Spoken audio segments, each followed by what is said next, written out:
사사기 7장 1절과 2절 말씀만 함께 합독하도록 하겠습니다.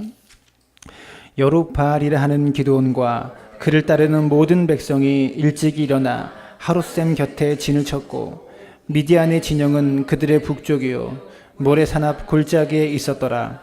여호와께서 기드온에게 이르시되 너를 따르는 백성이 너무 많은즉 내가 그들의 손에 미디안 사람을 넘겨주지 아니하리니 이는 이스라엘이 나를 거슬러 스스로 자랑하기를 내 손이 나를 구원하였다 할까 함이니라. 아멘. 모두 자리에 앉으시기 바랍니다. 네, 옆 사람 바라보고 인사합시다. 오늘따라 더 멋있어 보입니다.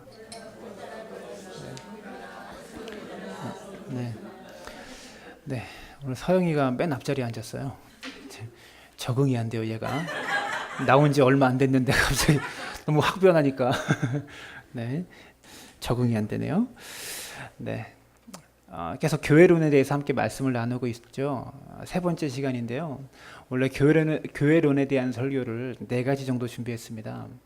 근데 지난 시간까지 했던 설교에 대한 피드백을 제가 좀 들어보니까 너무 어렵대요. 네. 교회의 생리에 대해서 잘 아시는 분들은 교회의 뭐 이런 여러 가지 구조적인 문제 또 교회적인 이런 모순들에 대해서 잘 아시는 분들은 이 설교가 참 재미있게 느껴질 텐데, 왜냐하면 자꾸 이런 것들을 파헤치니까.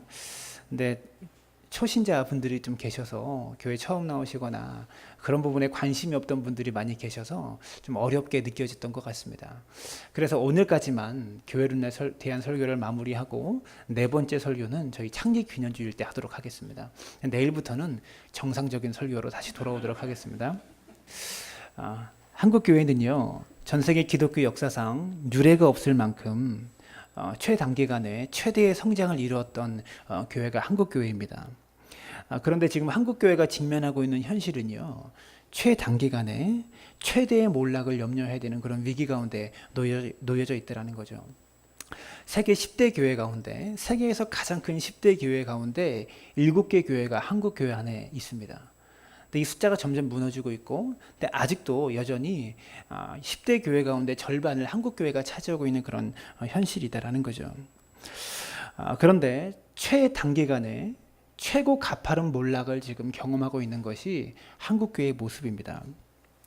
산업혁명 이후로 전 세계적으로 산업화와 기계화가 이루어졌고, 그리고 세계화가 이루어졌고, 이와 같은 세계사적인 흐름 속에서 사람들은요, 빠른 속도에 집중하고 있습니다.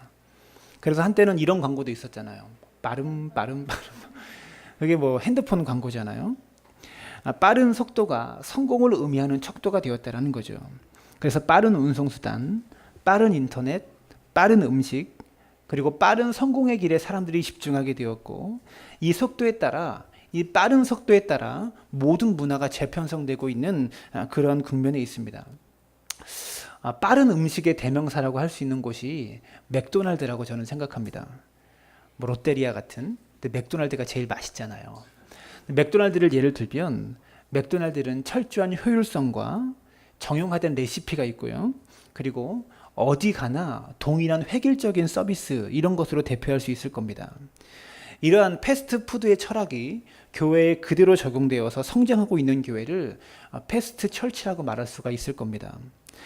패스트푸드의 대명사인 맥도날드의 철학이 그러했던 것처럼 이 패스트 철치의 철학은요, 정형화되어 있는 교회 성장의 레시피가 있고, 성도를 끌어모으기 위한 다양하고 공격적인 교회의 마케팅이 있고요, 철저한 각본에 따라 연출되고 있는 교회의 예배가 있고, 또 스타 목사가 출연해서 교회가 일종의 브랜드화 되어버린 그런 대형 교회들이 있고, 그리고 비인격적인 교회 행정이 이런 패스트 철치의 특징이라고 말할 수가 있을 겁니다. 패스트푸드점에 가면 인테리어가 거의 똑같죠. 뭐 뉴욕이나 마석이나 똑같은 인테리어예요. 또한 음식 맛이 어디 가나 똑같습니다. 뉴욕이나 마석이나 음식 맛이 똑같습니다. 지역의 특성과 지역의 풍미가 완전히 말살되는 것이 패스트푸드라고 할 수 있습니다. 같은 이치로 패스트 처치는 지역의 특수성을 전혀 반영하지 않고 지역사회와는 완전히 단절된 채 매끈한 종교 상품만을 양선해내는 것이 패스트 처치의 특징이라고 말할 수가 있을 겁니다. 페스트를 추구하는 이런 세상의 문화가 교회의 문화에 그대로 적용되어서 교회의 문화가 질보다는 사실은 양에 초점을 두고 있는 것이 사실입니다. 성도 한 사람 한 사람의 영적 수준과 영적인 질보다는 성도의 양에 초점을 맞추고 있다는 거죠. 근데 제가 아무리 생각해도 성경 속에 나타나는 하나님은요, 속도에 관심을 갖고 계신 분이 아니라는 사실입니다. 오히려 우리 하나님은 오래 참으시는 분이라는 사실이죠. 오래 참으시는 하나님, 인내하시는 하나님. 그럼 마태복음 1장을 보면 예수님의 족보가 나옵니다. 계속해서 누가 누구를 낳고 누가 누구를 낳고 하면서 예수님의 족보가 나오는데, 그 족보를 보시면 여러분 무엇이 느껴지십니까? 그 족보를 보시면서 무엇을 배우십니까? 하나님이 얼마나 오래 참으시는지, 하나님의 구원의 역사를 얼마나 오래 참고 하나님께서 기다리셨는지, 그것이 느껴지지 않습니까? 이스라엘 백성들은요, 메시아가 오기를 그렇게 고대했습니다. 근데 그 수많은 세월 동안에 하나님은 이스라엘 백성들을 향해서 기다리게 하셨고, 그리고 그 기다림의 세월이 끝나자 마침내 메시아인 예수 그리스도를 이 땅에 보내주셨다는 사실이죠. 여러분, 하나님의 나라가 세워지는 방식, 그리고 교회가 세워지는 방식은요, 패스트푸드가 세워지는 방식과는 정반대라고 볼 수 있습니다. 그리고 예수님께서도 하나님 나라를 가르치실 때 겨자씨로 출발하는 하나님의 나라를 가르치셨습니다. 여러분, 겨자씨가 자라는 거, 씨앗이 자라는 거, 여러분, 식물이 자라는 것을 눈으로 식별할 수 있습니까? 없죠. 오랜 시간 동안 자라는 것을 녹화해서 빨리 돌려야지 그 씨앗이 자라는 것, 식물이 자라는 것을 확인할 수가 있는 겁니다. 이것이 하나님의 방법입니다. 그런데 그리스도의 몸인 교회는, 예수님의 몸이라고 하는 교회는 이 방법을 잃어버렸고 너무나 서두르고 있다는 사실입니다. 이 하나님의 방법을 완전히 망각한 채 자기만의 방법을 가지고 동분서주하고 있는 것이 오늘날 교회의 모습이라고 할 수 있을 겁니다. 요즘 교회는요, 세상에 좋아하는 것을 교회도 똑같이 좋아하고 세상의 방식이 교회에 무분별하게 수용되고 있는 것을 우리가 바라보고 있습니다. 여러분, 한국 교회에 가득하고 만연한 것이 무엇이라고 생각합니까? 기복주의가 만연합니다. 기복주의가 뭐냐면 복을 받기 위해서 신앙생활을 하는 것을 말해요. 축복을 받기 위해서 예수 그리스도를 믿는 기복주의가 만연합니다. 도덕적인 해이가 심각한 수준에 이르렀고, 국회의원에 우리나라 정치계의 많은 사람들이 기독교인들이잖아요. 그런데 도덕적인 해이가 심각한 수준에 이르렀습니다. 교회마다 심각한 분열로 신음하고 있는 것이 오늘날의 현실이다라는 거죠. 교권주의가 가득합니다. 교회 권력이 상당히 커져 있어요. 다수의 성도들이 목사 한 사람을 떠받들고 있는 그런 형국입니다. 심지어는요, 목사가 신격화되고 있는 그런 수준에 이르렀다고 할 수 있습니다. 여러분, 각 교회들이 운영하고 있는 자산의 규모가, 교회 재산의 규모가 크기 때문에 각 교단에, 개교회들이 집합하고 있는 이런 교단의 권력을 장악하려고 목회자들이 아전투구하고 있는 모습을 우리는 매스컴을 통해서 보고 있습니다. 저는요, 오늘 무슨 말씀을 전할까 고민하다가요, 기드온에 대해서 말씀을 증거하기로 정했습니다. 기드온은요, 실패한 사람입니다. 기드온의 인생을 보면서 오늘날 목회자들의 타락하는 모습과, 목회자가 타락하는 그런 모습과 기드온이 타락하고 있는 모습이 너무나 닮아 있기 때문에 그렇습니다. 그래서 제가 오늘 목사에 대해서, 목사 세계에 있는 적폐에 대해서 이야기하려고 하는데요, 너무 심각하게 말하면 여러분이 시험 들 것 같아서 기드온에 대한 이야기만 하도록 하겠습니다. 나머지 그런 적폐들이 기드온과 다 연결되어져요. 뭐 교회 세습이나 물질적인 이런 부분이나 이 기드온의 타락하는 모습과 연결되어져요. 그 외의 것들은 여러분의 추리에 맡기도록 하겠습니다. 오늘 기드온을 살펴보면서 여러분 앞에 담임 목사로 서 있는 저와 한국교회에 있는 목사들이 어떠한 모습으로 살아가야 할지에 대해서 깊이 고민할 수 있는 시간 되어지기를 바라고, 이 기드온에 대한 말씀을 통해서 여러분이 목사를 평가하는 것이 아니라 분별할 수 있었으면 좋겠습니다. 여러분, 성도가요, 목사를 분별하는 능력이 꼭 있어야 돼요. 사사기를 읽어보면 사사시대의 특징을 한마디로 요약하면 신앙적인 혼돈과 윤리적인 혼돈의 시대다라고 말할 수 있을 겁니다. 교회 안에서, 성도들 간에서 신앙적인 혼돈이 일어납니다. 무엇이 옳은 신앙이고 바른 신앙인지를 성도들이 이해하지 못합니다. 그렇기 때문에 세상에 윤리적인 혼돈이 이어지고 있는 형국이다라고 말할 수가 있죠. 신앙적인 혼돈의 결과로 윤리적인 혼돈이 일어나고 있다라고 말할 수가 있는 겁니다. 오늘날 이 시대에 나타나는 모든 윤리적인 타락은요, 교회가 신앙의 순수성을 지키지 못하고 있기에 기인한 것입니다. 저는 가장 큰 책임이 교회에 있다고 생각합니다. 사사는요, 이스라엘을 이방 나라의 손으로부터 구원하기 위해서 하나님께서 세우신 그런 사람이다라는 겁니다. 이방으로부터 구원하기 위해서 이스라엘이 이방에 침략을 당합니다. 그럴 때가 되면 하나님께서 사사를 보내셔서 침략당한 이 나라를 쫓아내시고 이스라엘을 다시 구원한 것이 사사기서의 내용이다라는 거죠. 평화 시에는요, 정치를 관여했고 종교와 사회적인 모든 영역을 책임졌던 것이 사사입니다. 그리고 전쟁이 벌어졌을 때는 전쟁을 진두지휘하는 사령관으로서 역할을 했던 것이 바로 사사입니다. 사사기 6장 11절을 보시면 이렇게 말합니다. 여호와의 사자가 이르러 상수리 나무 아래 앉으니라. 마침 요아스의 아들 기드온이 미디안 사람에게 알리지 아니하려 하여 밀을 포도주 틀에서 타작하더니, 하나님께서요, 포도주 틀에 들어가서 밀 타작을 하고 있는 기드온에게 나타나십니다. 그리고 기드온을 이스라엘을 구원할 구원자로 내가 너를 쓰겠다, 내가 너를 보내겠다라고 말씀하고 계십니다. 여러분, 포도주 틀이라는 것은요, 포도주를 만드는 곳이에요. 그냥 뭐 틀이라니 조그만 곳이 아니고요, 포도주를 만드는 곳간, 그런 곳을 말하는 겁니다. 근데 거기에서 기드온이요, 밀타작을 하고 있었던 거예요. 타작이 뭡니까? 이렇게 뭐 도리깨로 내려치거나 이렇게 뭐 까부는 것을 말하잖아요. 도리깨로 내려치거나 이렇게 까부를 때 바람이 불어야 이렇게 날아가잖아요. 벼가 날아가게 되잖아요. 타작을 하려면 바람이 부는 곳에 들어가야 되는데, 기드온은 포도주를 만드는 틀 속에 들어가서 바람이 불지 않은 곳에 들어가서 숨어서 밀타작을 하고 있는 겁니다. 왜 그렇습니까? 자기가 수확했던 이 밀을요, 미디안 사람이 보고서 빼앗아갈 것을 두려워해서 포도주 틀 안에서 지금 타작을 하고 있다라는 거죠. 무슨 말입니까? 미디안의 침략이 이렇게 심했다라는 겁니다. 미디안의 억압이 이렇게 심했던 거예요.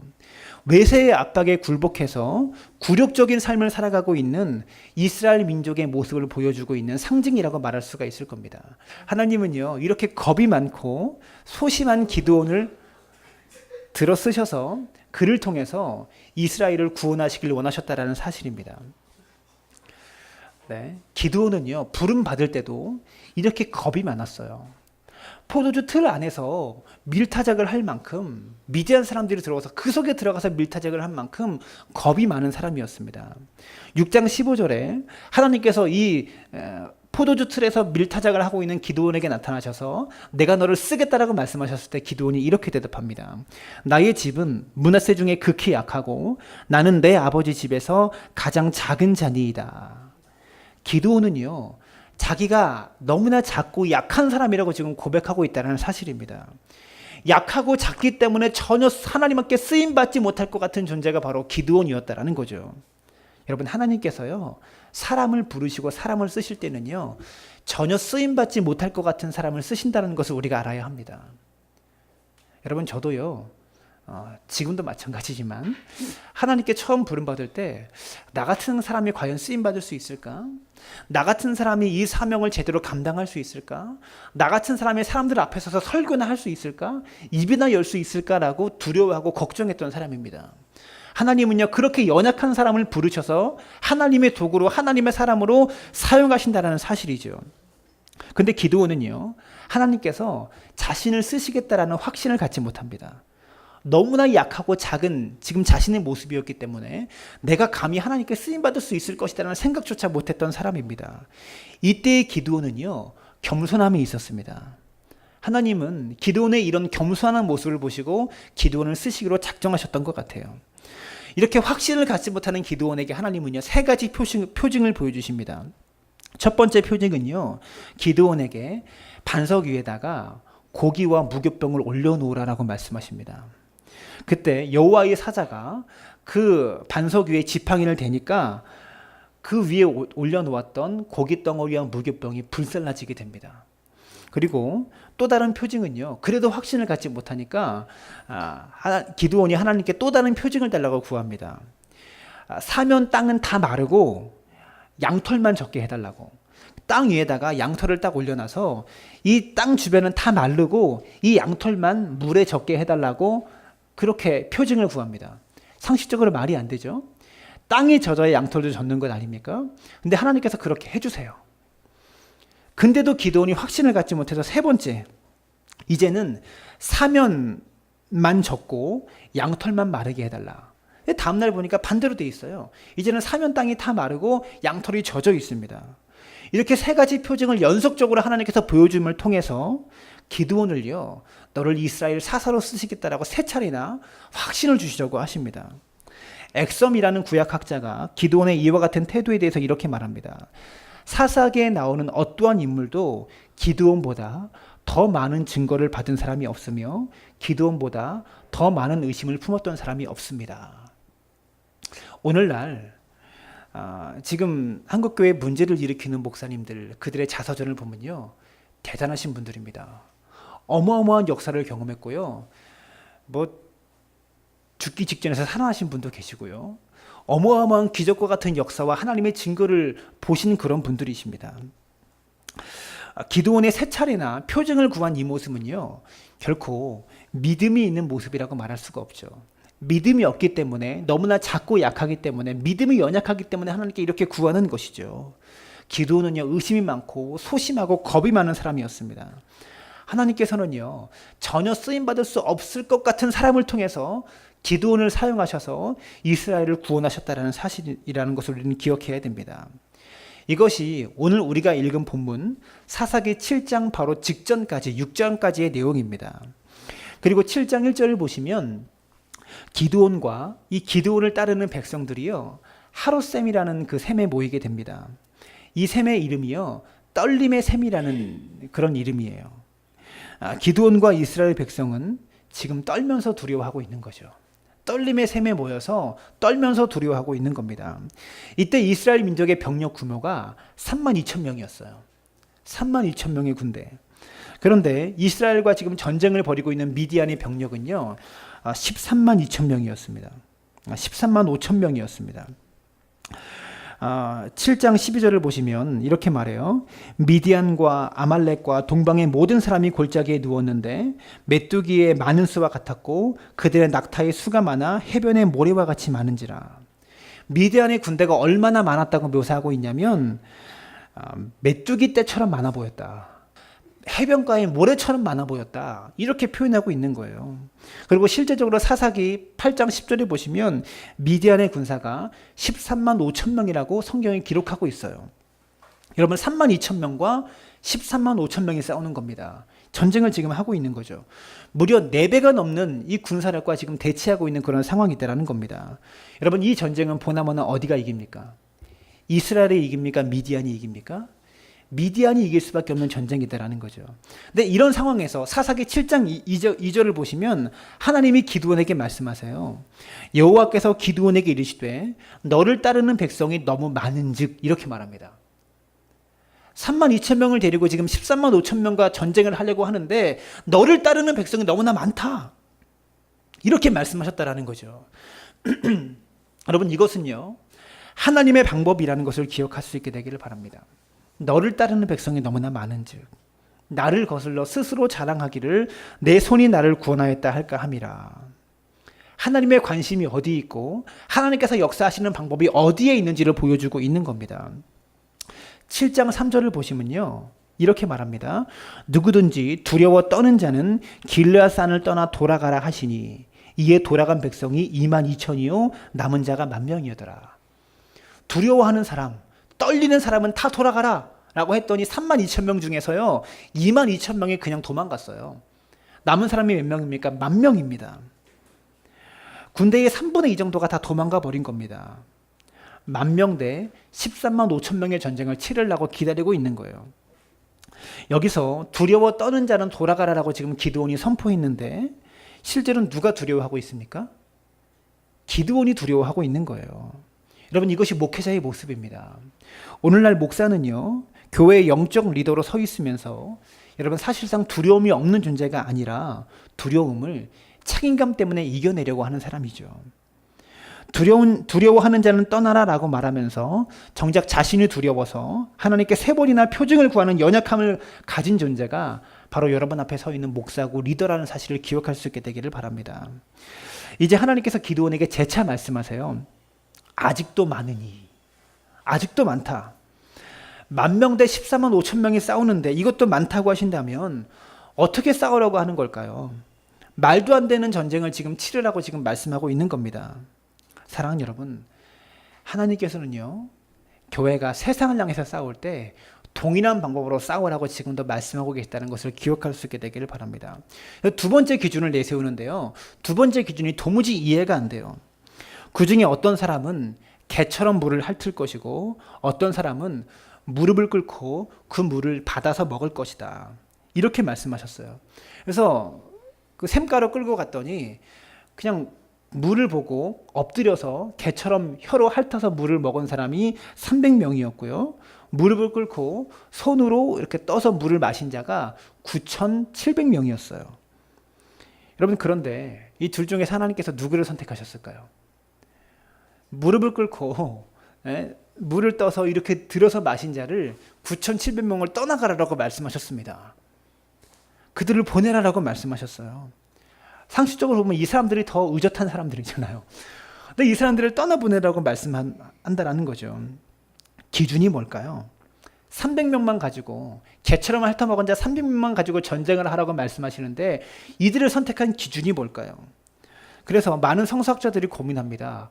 개처럼 핥아먹은 사람은 무엇 때문에 하나님께서 그들을 선택하셨을까? 여러분, 이것은요, 하나님께서 소수 정예 부대 특전사를 모으시는 것이 아니라 여기에는 아무런 이성적인 합리성이 전혀 없어요. 합리성이 없다는 거죠. 하나님께서 그들을 떠내보내시고 개처럼 핥은 자를 선택하신 이유는 단 한 가지입니다. 숫자가 너무 많다. 수가 너무 많다. 이것이었습니다. 전쟁을 해야 되는데 자꾸만 숫자를 줄이라고 말씀하고 계시는 거예요. 무슨 의미일까요? 계산하지 말라는 겁니다. 계산은 내가 한다. 너희는 순종만 해라. 이것을 가르치고 계신다는 거죠. 여러분, 순종하는 것, 그것이 전쟁에 임하는 유일한 자세임을 우리에게 가르쳐주고 계시다는 겁니다. 숫자에 기대하고 싶은 마음을, 숫자에 뭔가 기대고 피하고 숨고 싶은 마음을 하나님께서 산산히 깨트리시고, 혹여나 기드온이 잘해서, 내가 잘해서 이겼다는 생각을 할 수조차 없도록 하나님은 이렇게 숫자를 줄이게 하셨다라는 겁니다. 오늘날 많은 목회자들이 숫자에 목을 맵니다. 여러분, 저에게도 이런 마음 없다고는 말할 수 없어요. 저에게도 분명히 이런 욕심이 있습니다. 근데 목사는요, 숫자에 기대고 싶은 마음 버려야 합니다. 성도가 많이 모이면 마치 자신이 잘해서 이렇게 되었다고 쉽게 교만할 수 있기 때문에 그렇습니다. 저는요, 요즘 그런 말 있잖아요. 작은 교회 살리기. 이런 말이 그렇게 싫어요. 큰 교회들이 뭐 작은 교회 살리기 운동 한다는데 그런 말이 그렇게 싫습니다. 왜 살리기라는 표현을 쓰는지 모르겠어요.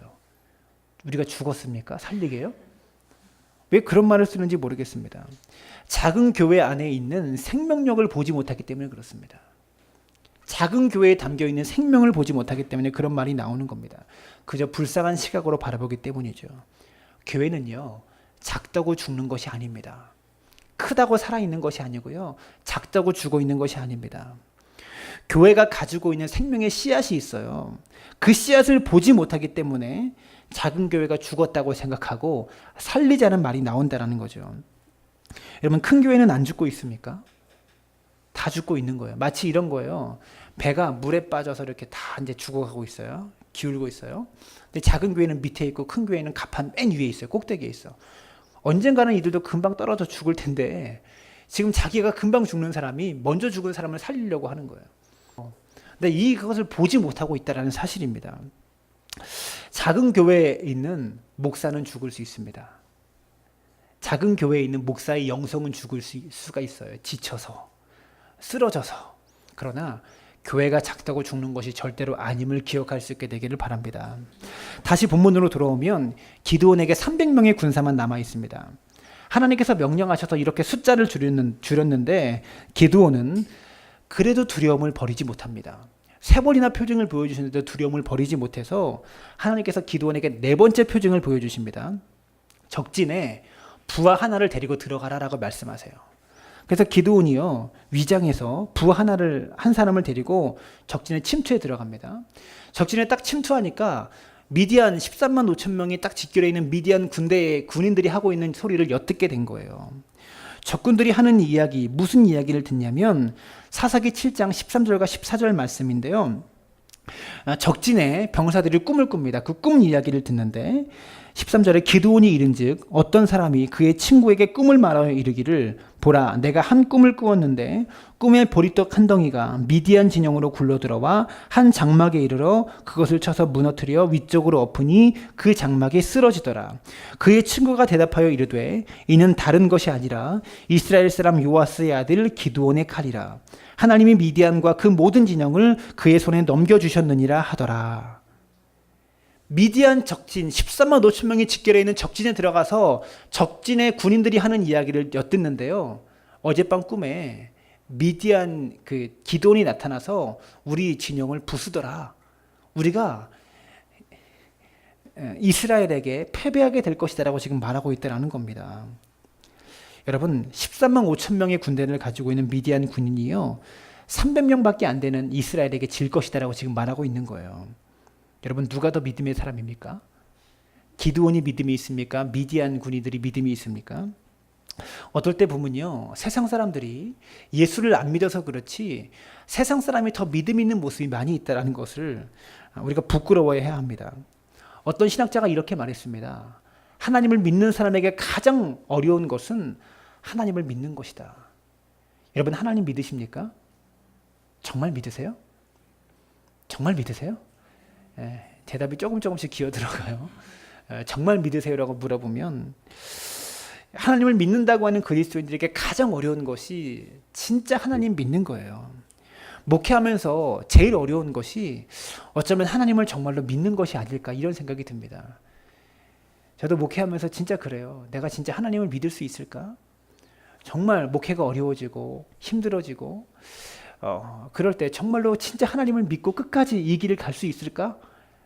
이런 두려움이 앞설 때가 많이 있어요. 우리는 기드온 군대처럼 군대를 향해서 하나님의 명령대로 두려워하는 자는 떠나가라라고 내가 외치면서 오히려 기드온처럼 내가 두려움에 떨고 있는 모습이 우리 속에 있다라는 거죠.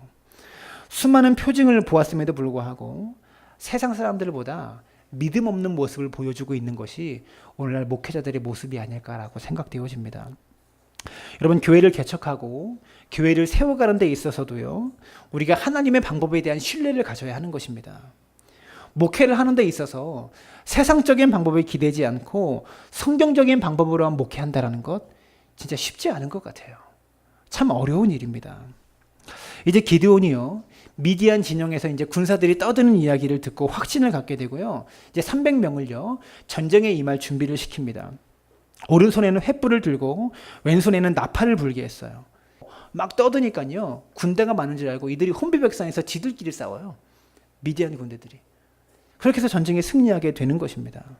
이스라엘의 칼을 통해서 물리치신 것이 아니라 미디안의 칼을 통해서 미디안 군대를 물리치셨다는 것을 우리가 기억해야 되는 거죠. 이 방법에 우리가 놀라지 않을 수가 없어요. 사랑하는 여러분, 이 하나님의 방법에 우리가 놀라지 않을 수 없었다는 거예요.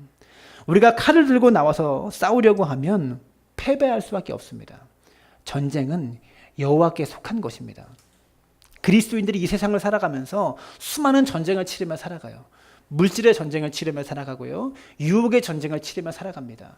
그 전쟁에서 여호와를 의지해야 승리할 수 있다는 것을 기억하시기를 부탁을 드립니다.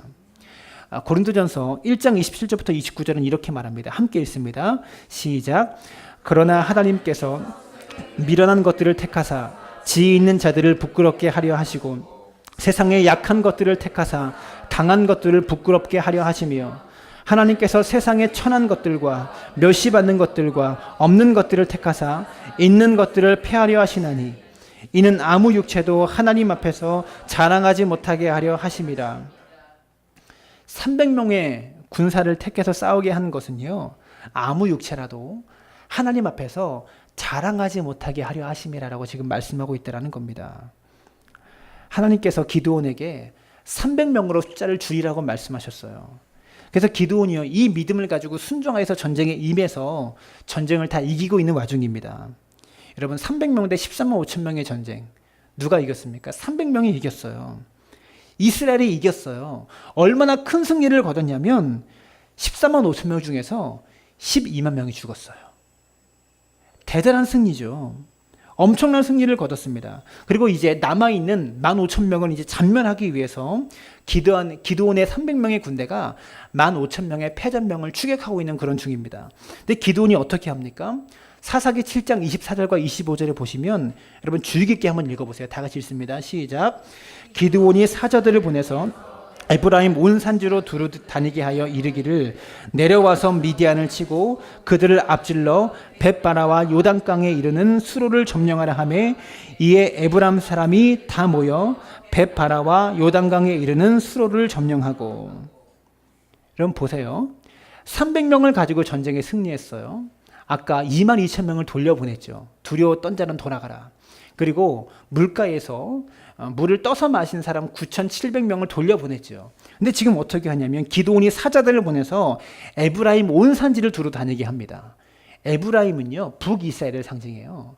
북이스라엘 전역을 사자들을 향해 보내서 두루 다니게 하여서 내려와서 미디안을 치라 라고 명령을 내립니다. 무슨 말입니까?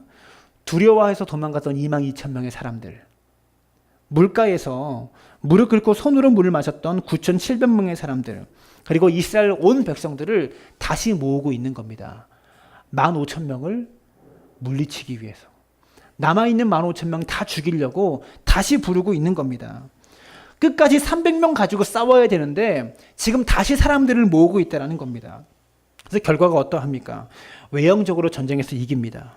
그런데 그 전쟁은 하나님께서 기드온에게 이렇게 싸워라, 기드온에게 주신 방법으로 전쟁한 것이 아니라 전쟁이 치러지는 도중에 자기 성취에 도취되어 가지고요, 사람의 방법으로 변질되어진 겁니다. 오늘날 이것이 딱 목사의 모습입니다. 하나님의 역사를 경험하면서 교회가 부흥하고 성장해 갑니다. 그러면서 사람의 방법으로 목회하면서 변질해 가고 있는 겁니다. 더 많은 사람을 모으기 위해서. 심각한 변질이 여기 벌어지고 있는 거죠. 기드온은요, 왜 하나님께서 300명으로 줄여라라고 말씀하셨는지를 까마득하게 잃어버린 것입니다. 나는 약하고 작은 자니이다라고 여겼던 기드온이 여기서부터 사람이 변질되기 시작했다라는 거죠. 그리고 이어지는 8장의 내용은요, 기드온이 미디안의 패전병을 추격할 때 군대가 많이 피곤하고 줄이게 됩니다. 15,000명의 패전병을 이제 추격하고 갈 때 이제 배고프고 굶주리게 되죠. 그래서 숫꽃과 분이엘이라는 이 두 지역에 도착해서 군대들이 먹을 수 있는 떡을 좀 달라고 요청합니다. 그런데 이 숫꽃과 분이엘 사람들이요, 먹을 것을 주지 않아요. 아직 전쟁이 끝나지 않은 거기 때문에 어디가 이길지를 몰라서 이들이 주지 않습니다. 아직 15,000명 대 300명이잖아요. 어디가 이기는 겁니까? 아직 봐도 300명이 지는 거예요. 그래서 이들이 떡을 주지 않습니다. 그랬더니 기드온이 이를 갈고 돌아가요. 그래서 다시 이제 사람들을 불러 모아서 미디안의 패전병을 끝까지 추격해서 미디안 왕을 죽인 다음에 전쟁에 승리하고 돌아와서 숫꽃과 분엘에 들어가가지고요, 거기 사는 모든 사람을 다 도륙해 버립니다. 그리고 망대를 다 허물어 버렸다고 기록하고 있죠. 여러분, 숫꽃과 분엘 사람들이요, 떡을 주지 않았어요. 좀 얄밉긴 하죠. 여러분, 그렇다고 그들 모두가 도륙당할 만큼, 그곳에 사는 사람들 모두가 도륙당할 만큼 징벌을 받을 만한 것은 아니었다라는 거죠. 포도주 틀에서 불림받았던 기드온이요, 자기가 어떤 사람이었는지를 잊지 않고 있었다면 숫꽃과 분해의 사람들을 도륙할 수 없었을 것이라고 저는 생각합니다. 어디서 이런 문제가 발생합니까?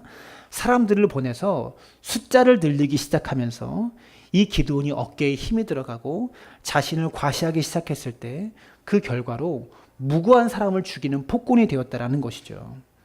목사가요, 성도가 늘어나고 교회가 커지면요, 성도 한 사람 교회에 상처받고 교회를 떠나는 거 대수롭지 않게 여깁니다.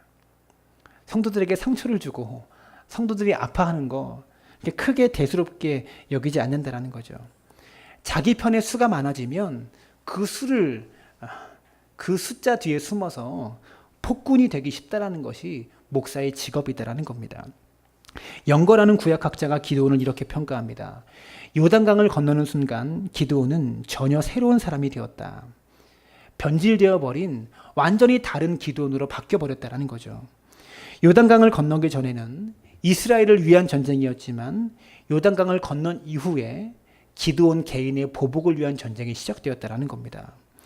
기드온은요, 강해지면서 사람이 냉혹해졌고, 강해지면서 속이 황폐해졌고, 강해지면서 타락해졌다라는 거죠. 미디안을 격퇴한 후에 기드온이 이스라엘에 돌아옵니다. 그리고서 이스라엘 백성들이 기드온에게 이렇게 말하죠. 사사기 8장 22절입니다. 시작. 당신이 우리를 미디안의 손에서 구원하셨으니 당신과 당신의 아들과 당신의 손자가 우리를 다스리소서 하는지라. 이렇게 말하면서 기드온에게 왕이 되어달라고 요청하고 있어요. 당신과 당신의 아들과 당신의 손자가 우리를 다스리소서. 당신이 왕이 되어서 계속해서 당신의 자녀들이 나라를 다스리게 해달라고 지금 요청하고 있다는 겁니다. 근데 기드온이요, 8장 23절에 보시면 기드온이 그들에게 이르되 내가 너희를 다스리지 아니하겠고 나의 아들도 너희를 다스리지 아니할 것이요 여호와께서 너희를 다스리시리라 하니라. 말을 근사하게 합니다. 내가 왕위에 오르지 않겠다. 여호와께서 너희를 다스리실 것이다 라고 말씀하고 있다는 겁니다. 왕이 오를 것을 거절했어요. 그리고 여호와께서 우리를 다스렸으면 좋겠다 라고 고백하고 있습니다. 그런데 기드온은 실제로는 왕위에 올랐습니다. 8장 30절을 보시면 기드온이 아내가 많아서 이 아내들에게서 낳은 아들이 70명이나 됐습니다. 왕이 되지 않겠다고 말하면서 사실상은 자기가 왕처럼 살았어요. 기드온의 아들의 이름이 또 무엇이냐면 아비멜렉이라는 아들입니다. 이 말의 뜻은 내 아버지는 왕이시다 이런 뜻이에요. 왕이 되지 않겠다고 말하면서 아들의 이름을 내 아버지는 왕이다라고 지은 거죠. 자기가 왕위에 오르지 않겠다는 것은요, 정치적인 술수에 불과했던 겁니다. 왕위에 오르기는 거절했지만 하나님을 왕으로 인정해서 거절한 것이 아니라 정치적인 술수 때문에 지금 기드온은 거절하고 있다는 거죠. 포도주 틀에서 부름받은 기드온이요, 정치적인 술수를 쓰는 비열한 리더로 지금 전락해 가고 있다는 사실입니다. 그 결과 어떻게 됐냐면 기드온이 죽은 다음에 사사기 8장 33절부터 35절의 말씀 함께 읽습니다. 시작. 기드온이 이미 죽음에 이스라엘 자손이 돌아와서 바알들을 따라가 음행하였으며 또 바알 브릿을 자기들의 신으로 삼고 이스라엘 자손이 주위의 모든 원수들의 손에서 자기들을 건져내신 여호와 자기들의 하나님을 기억하지 아니하며 또 여룻바알이 하는 기드온이 이스라엘에 베푼 모든 은혜를 따라 그의 집을 후대하지도 아니하였더라. 이렇게 말하고 있습니다. 기드온이 죽은 후에 더 악화된 겁니다. 죽은 후에 더 바알을 섬기고요, 후손들이 자기들을 미디안 손에서 구원하신 여호와를 기억하지 아니하였다라고 말하고 있죠. 그리고 기드온이 베푼 모든 은혜를 그의 집에 후대하지도 않았다라고 지금 고백하고 있다는 겁니다. 사랑하는 여러분, 성공은 무엇입니까? 목회자로서, 목사로서의 성공이 무엇이라고 생각하십니까? 큰 교회를 청빙받아 가면 목사가 성공한 겁니까? 세상은 그것을 성공이라고 정의할지 모릅니다. 하지만 성경적인 의미의 성공은 내가 목회한 자리에 무엇을 남기고 갈 것인가. 이것이 성공의 기준입니다. 내가 목회했던 자리에 무엇을 남기고 갈 것인가. 제가 사랑나무 교회를 남기고 갈지 안 갈지 모르겠어요. 안 갈 것 같아요. 안 갈 것 같은데 어떤 목사님과 대화를 했어요. 제가 그렇게 말했거든요. 목사가 교회를 개척하면 그 교회에서 뼈를 묻어야지. 그 교회에서 죽을 때까지 목회하고 뼈를 묻어야지. 그게 목사지. 청빙받았다고 가면 그게 어떻게 목사입니까? 라고 대답했더니 그러시더라고요. 그거 교만이야. 목사는 사명 따라 움직이는 사람이야. 그런 생각도 버려야 된다라고 말씀하시더라고요. 저는 교회 떠날 생각해서 이런 말 하는 거 아니라는 거 기억할 수 있게 되길 바랍니다. 이것이 바른 것이라고 말하고 있는 겁니다. 성경적인 의미의 성공은 내가 목회했던 자리에 무엇을 남기고 갈 것인가. 이것이 성공의 기준입니다. 이 기드온의 별명이 여룻바알입니다. 여룻바알의 뜻은 바알을 이기다라는 뜻이에요. 근데 기드온이 바알을 이겼습니까? 기드온이 죽었을 때 모든 백성이 바알을 섬기게 되었습니다. 바알을 섬기는 것이 오히려 국교가 되어가지고요, 온 백성이 바알을 섬기게 되었어요. 이름은 여룻바알인데 사실은 바알에게 진 것이죠. 말씀을 맺겠습니다. 여룻바알과 같은 모습이 오늘 교회의 모습입니다. 교회가 세상을 이겨야 되는데 세상에게 지고 있습니다. 세상을 보고 변화해라라고 말해야 되는데 세상의 교회에게 너희가 좀 변해라라고 말하고 있는 것이 오늘날 교회의 모습이다라는 거죠. 이것에 대해서 얼마큼 심각하게 우리가 받아들이고 있습니까? 한국교회의 문제는 무엇입니까? 요단강을 건너기 전의 기도원과 건넌 후의 기도원이 다르듯이 한국교회는 오늘날 목회자들은요, 요단강을 건너버린 목사가 너무 많다는 것이 문제입니다. 오늘 말씀의 제목이 약해지려는 목사입니다. 한 신학자가 이런 말을 했습니다. 미래의 기독교 지도자는 여행을 위하여 주머니나 두벌옷이나 신이나 지팡이를 가지지 않는 철저한 가난한 지도자일 필요가 있으며, 만일 미래 교회에 희망이 있다면 그것은 지도자들이 사람들을 인도하는 자리에 내려와서 사람들의 인도를 받는 가난해지려는 교회에 거는 희망입니다. 여러분, 저는요 이런 말 하기가 두렵습니다. 왜냐하면 이렇게 살기가 정말 어렵다는 것을 저는 알아요. 말씀을 증거하는 설교의 자리에서 이런 말을 한다는 거 제 자신에게 큰 옥세입니다. 미래의 기독교 지도자는 여행을 위하여 주머니나 두벌옷이나 신이나 지팡이를 가지지 않는 철저한 가난한 지도자일 필요가 있습니다. 저는요 이 씨름을 저의 목회 여정 속에 하려고 합니다. 오늘의 목사의 모습은 기드온이 처음 소명을 받았을 때 나는 약하고 작은 자입니다라고 고백했던 이 고백처럼 약하고 작은 자가 되기 위해서 힘써야 하는 겁니다. 즉 약해지려고 하는 목사가 되어야 한다는 거죠. 어떤 분들은요 목사가 카리스마가 없고 약하면 안 된다라고 하더라고요. 목사가 약한 모습을 보이면 성도들에게 밟힌대요. 여러분, 제가 약해지고 연약해지고 힘이 없어지면 저를 밟으시겠습니까? 이것은 목사가 무기력하고 아무런 힘이 없고 가난해야 된다는 것을 의미하는 것이 아니라 목사가 내 힘을 의지하지 않는 것, 이것이 약해지려는 목사입니다. 사랑하는 여러분, 여러분 앞에 서 있는 담임 목사가 이런 목회자가 되기 위해서 기도해 주시기를 바랍니다. 기드온이 처음 소명 받았을 때 그 마음을 잃어버리지 않도록 오늘날 한국교회에 있는 목회자들이 교회 안에서 나는 약하고 작은 자입니다라는 그런 의식을 가지고 목회할 수 있도록, 괜히 정치한다고 정당 만들지 않고 괜히 나서서 이런저런 일을 한다고 한국 사회를 변화시킨다고 교만하게 감에 나서지 않도록 여러분 교회를 위해서, 한국교회 있는 목회자들을 위해서 그렇게 기도하는 우리 사랑나무교회 성도들이 되어지기를 주님의 이름으로 축원합니다.